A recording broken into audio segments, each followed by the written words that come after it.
If you are like most people, you probably find school finance to be a confusing subject, mostly because school finance is so much different than our own personal finance.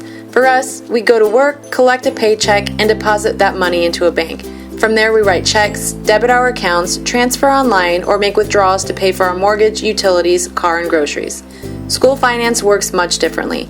Once we understand how school finance works, we can better understand how our tax dollars help to reach the educational goals of our students.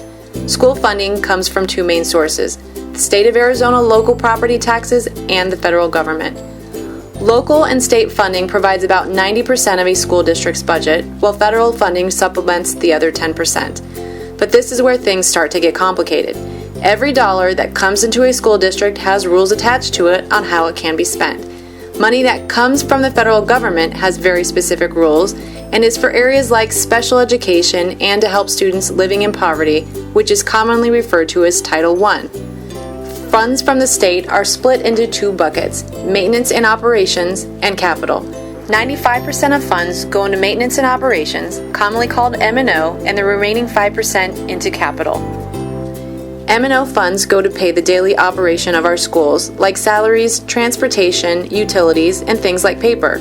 Capital funds go to pay for durable items that the school will own and use for many years, things like buildings, buses, furniture, and technology.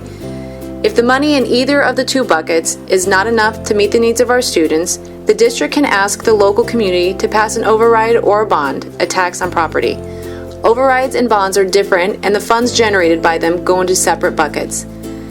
Bonds are for capital expenses and pay for things like building security, buses, and technology.